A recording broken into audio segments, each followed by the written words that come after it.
A'udzu billahi minasyaitonir rajim. Bismillahirrahmanirrahim. Assalamualaikum warahmatullahi wabarakatuh. Innal hamdalillah nahmaduhu wa nasta'inuhu wa nastaghfiruh wa na'udzu billahi min shururi anfusina wa min sayyiati a'malina may yahdihillahu fala mudilla lahu wa may yudlilhu fala hadiyalah. Asyhadu an la ilaha illallah wa asyhadu anna Muhammadan abduhu wa rasuluhu la nabiyya ba'dah.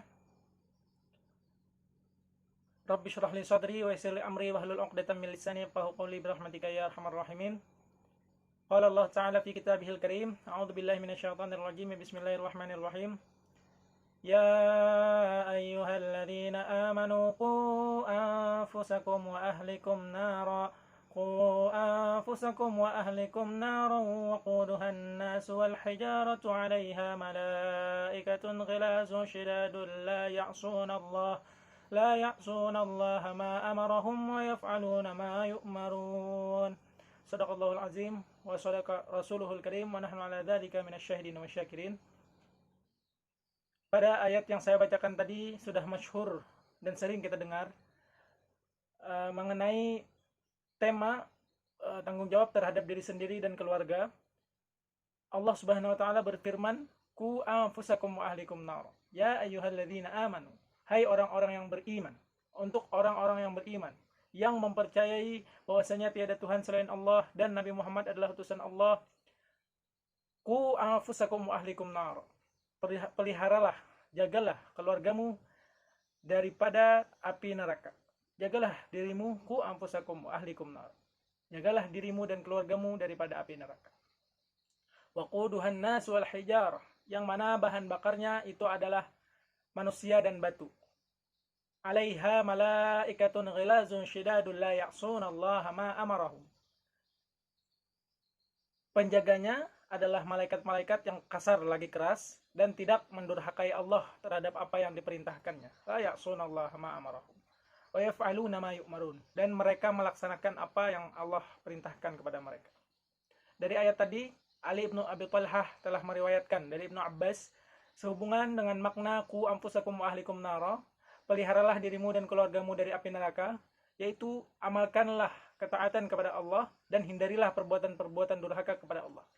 Ini termasuk bagian daripada tanggung jawab terhadap diri kita sendiri, yang mana sebelum kita lahir pun kita sudah memiliki janji kepada Allah, yaitu perjanjian primordial, perjanjian yang tidak bisa kita bantah. Kita sudah berjanji untuk taat kepada Allah, menjauhi larangannya dan melaksanakan perintahnya. Serta perintahkanlah kepada keluargamu untuk berzikir. Jadi diriwayatkan dari Ibnu Abbas tadi bahwasanya kita juga diperintahkan untuk berzikir dan mengajak keluarga kita untuk berzikir. Niscaya Allah akan menyelamatkanmu dari api neraka. Sehubungan dengan diksi kata ku anfusakum ahlikum nara, tadi Imam Ibnu Abbas telah menjelaskan berdasar riwayat bahwasanya kita diperintahkan untuk memelihara diri kita dan keluarga kita dari api neraka dengan melakukan ketaatan kepada Allah, menjauhi larangannya, dan mengajak keluarga kita untuk selalu berzikir, mengingat Allah, yang mana itulah yang menjadi musabab atau menjadi asbab daripada kita terhindar dari api neraka jahanam. Mujahid juga menjelaskan bahwasanya diksi kata peliharalah dirimu dan keluargamu daripada api neraka itu yang bermaknakan bahwasanya bertakwalah kamu kepada Allah dan perintahkanlah kepada keluargamu untuk bertakwa kepada Allah. Takwa dalam artian sebenar-benarnya, taqullah haqqa tuqatih, yang mana ini merupakan sebuah tanggung jawab besar yang dibebankan kepada seorang muslim untuk menjaga dirinya dan keluarganya dari api neraka. Selanjutnya firman Allah, waquduhan nas wal hijarah, yang mana bahan bakarnya api neraka itu adalah manusia dan batu. Ada seorang sahabat bertanya kepada Nabi, seorang sahabat yang telah lanjut usia, "Wahai Rasulullah, apakah batu Jahanam sama dengan batu dunia?" Nabi SAW menjawab, "Demi Tuhan yang jiwaku berada di dalam genggamannya, sesungguhnya sebuah batu Jahanam lebih besar daripada semua gunung yang ada di dunia." Itu merupakan kiasan atau penjelasan daripada Nabi tentang bahan bakar yang ada dalam api neraka tersebut. Selanjutnya pada diksi eh, alaiha malaikatun ghilazun syidadun la ya'sunallaha ma amarahum. Penjaganya adalah malaikat-malaikat yang kasar dan keras. Alaiha malaikatun ghilazun syidadun. Daripada penjaga api neraka tersebut adalah malaikat yang kasar lagi keras. Yakni watak mereka kasar dan telah dicabut dari hati mereka, dari hati para malaikat tersebut, rasa belas kasihan terhadap orang-orang yang kafir atau mendustakan terhadap iman kepada Allah dan tidak mempercayai bahwasanya Nabi Muhammad SAW itu merupakan utusan Allah. Orang-orang yang tidak taat, tidak melaksanakan apa yang Allah perintahkan dan tidak menjauhi apa yang Allah larang. Maka daripada itu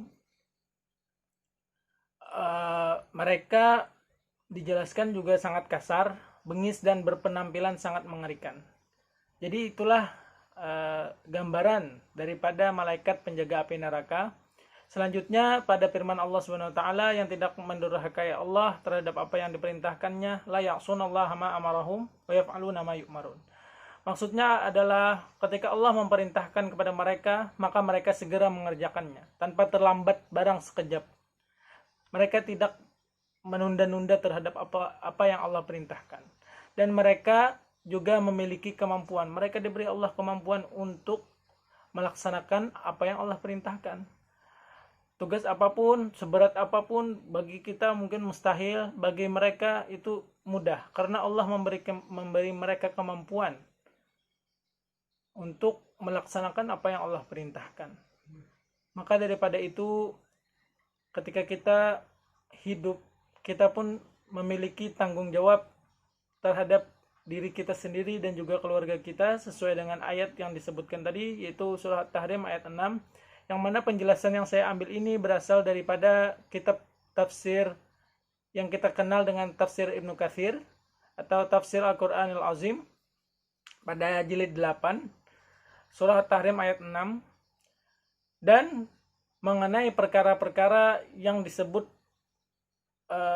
menjadi kata kunci daripada penjelasan ini, yaitu qu anfusakum ahlikum nara, yang menjadi pokok daripada pertanggungjawaban kita terhadap diri sendiri dan keluarga adalah dengan memberi fasilitas atau memberi arahan kepada keluarga kita untuk berlaku taat kepada Allah.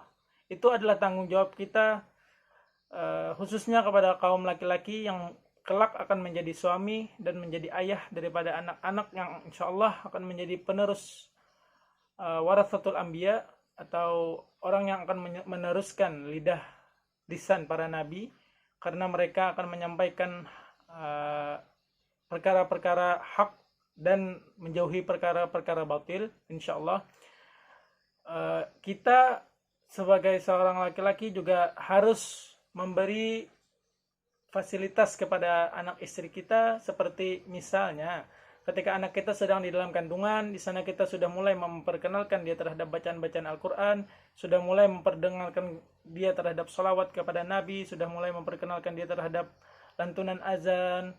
Lalu ketika dia lahir, kita azankan di telinga dia, mulai kenal dengan panggilan daripada Allah Subhanahu wa taala. Selanjutnya kita ketika dia beranjak dewasa, kita mulai ajak dia ke masjid untuk mengenal dan mencintai Baitullah atau rumah Allah, yang mana rumah Allah kita maklumlah bahwasanya rumah Allah itu adalah masjid. Dan kita mulai ajarkan dia untuk taat atau mencintai ahlul bait. Dia mulai berlaku baik kepada semua orang, yang mana insya Allah ketika kita mengajarkan semua itu kepada anak kita, tanggung jawab kita pun sudah kita laksanakan terhadap Allah Subhanahu wa taala. Ketika kita mulai untuk melaksanakan tanggung jawab terhadap diri kita sendiri, itu akan berpengaruh terhadap tanggung jawab kita pada perkara-perkara lain, misalnya tanggung jawab terhadap negara, ulul amar, atau lingkungan dan sebagainya. Maka daripada itu, wajiblah bagi kita untuk bertanggung jawab terhadap apa yang diamanahkan terhadap hidup kita dan melaksanakan apa yang Allah perintahkan dan menjauhi larangannya. Sekian dari saya. Assalamualaikum warahmatullahi wabarakatuh.